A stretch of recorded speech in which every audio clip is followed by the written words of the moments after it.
ہم اس موقع پر اگرچہ کہ زیادہ تر بات خیبر پختونخوا کے حوالے سے کر رہے ہیں،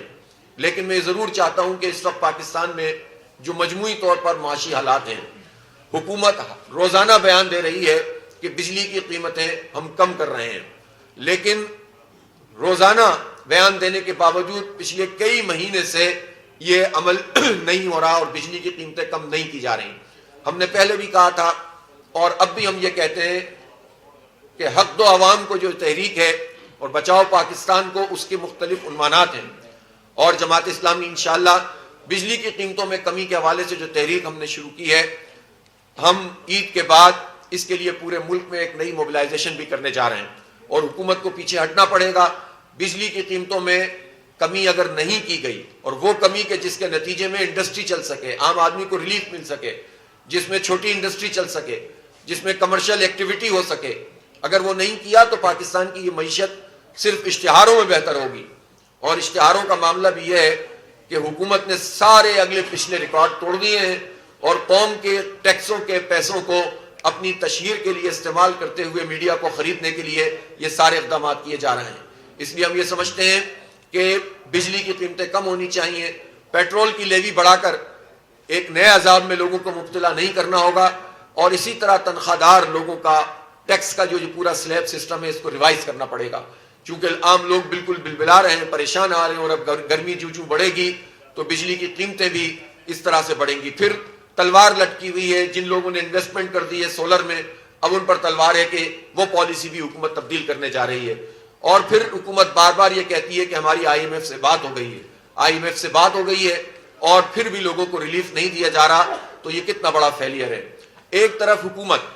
بجلی کی قیمتیں کم نہیں کر رہی، اور دوسری طرف پہلے پارلیمنٹ اور پھر اپنے وزراء کی تنخواہوں میں کبھی 300% اضافہ کرتے ہیں، کبھی 180% اضافہ کرتے ہیں۔ عوام کو دینے کے لیے کچھ نہیں ہے، اور اپنے وزیروں، مشیروں اور ممبروں کو دینے کے لیے بہت کچھ ہے، اور وہ بھی ہمارے ٹیکسوں کا پیسہ۔ تو آپ سوچ سکتے ہیں کہ حکومت کی ترجیحات کیا ہیں۔ اس لیے بجلی کی قیمت بھی کم ہونی چاہیے۔ اور میں اس موقع پر کراچی میں جو واقعہ ہوا ہے، کراچی پاکستان کا سمجھ لیں کہ ایک ایسا شہر ہے جو پاکستان کی معیشت میں بھی ریڑھ کی ہڈی کی حیثیت رکھتا ہے، اور وہ منی پاکستان بھی ہے، پورے پاکستان کی علامت اور ترجمانی بھی وہ کرتا ہے، لیکن جس بے دردی سے وہاں ڈمپروں اور ٹینکروں کے نیچے آ کر لوگ شہید ہو رہے ہیں، دل دلا کر رکھ دیا اس واقعے نے جو منیر ہالٹ میں پرسوں پیش آیا ہے۔ آپ سوچیں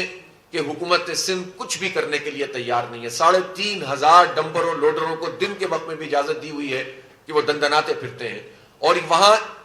یہ بے دردی سے واقعات کیوں ہوتے ہیں؟ دیکھیں، حادثات تو دنیا میں ہر جگہ ہوتے ہیں، پاکستان میں بھی ہر جگہ ہوتے ہیں، کراچی میں یہ اس لیے ہوتے ہیں کہ وہاں سب کو معلوم ہے کہ ایسا سسٹم حکومت کے نام پر کام کر رہا ہے جس میں کوئی پکڑنے والا نہیں ہے، اس شہر کی کوئی اونرشپ لینے والا نہیں ہے۔ لہٰذا ہم کارروائی کا بھی مطالبہ کرتے ہیں، اور ہم یہ چاہتے ہیں کہ یہ حکومت لوگوں کو ریلیف دے، اور اس طرح سے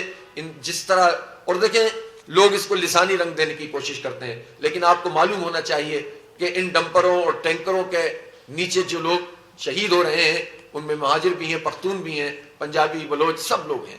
یہ انسان ہیں، اور انسانوں کی جانوں کی یہ وقت بھی نہیں ہے کہ حکومت کوئی سنجیدہ اقدام کر سکے۔ لہٰذا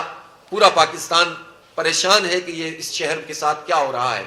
سب سے آخر میں، ہم نہیں بھول سکتے اپنے فلسطینی بھائیوں کو، اپنے بچوں کو، اور ہم یہ سمجھتے ہیں کہ پوری دنیا میں جو دہشت گردی کا راج ہے اس کی جو امامت کر رہا ہے، اس کو جو لیڈ کر رہا ہے، وہ امریکہ کر رہا ہے۔ اسرائیل نے جس طرح 50,000 سے زائد لوگوں کو قتل کیا ہے، شہید کیا ہے، جینوسائیڈ کیا ہے، نسل کشی کی ہے، اسرائیل کی اصل طاقت امریکہ ہے۔ امریکہ دہشت گردی میں پوری طرح تعاون کر رہا ہے، امریکی اسلحے کے ذریعے سے ہمارے بچے شہید ہو رہے ہیں، اور ہم حیران ہیں کہ مسلم حکمرانوں نے خاموشی جو ہے کی چادر اوڑھی ہوئی ہے، اور اس وقت جو تازہ لہر ہے جینوسائیڈ کی، اس پر تو کوئی بھی سامنے آنے کے لیے تیار نہیں ہے، اور یہ سازش ہو رہی ہے کہ غزہ کو خالی کر کے بندر بانٹ کی جائے۔ نہ غزہ کے لوگ اس کو قبول کریں گے، نہ کوئی باضمیر انسان اس کو قبول کرے گا۔ ہم فلسطین کے حوالے سے انشاءاللہ تفصیل سے بھی بات کریں گے کہ یہ کیسی بے حسی ہے۔ اور ایک بات ضرور ہے کہ پاکستان میں وہ خبریں کہ جس میں یہ بات سامنے آ رہی ہے کہ پاکستانی صحافیوں نے اسرائیل کا دورہ کیا ہے، حکومت نے اب تک واضح طور پر اس طرح کی کوئی بات نہیں کی ہے متعین طور پر کہ جس سے وضاحت ہو سکے. اس کی وضاحت ہونی چاہیے، ورنہ عوام کا جو غیظ و غضب ہے اس کا سامنا پاکستان کے حکمران طبقے کو کرنا پڑے گا. بہت شکریہ.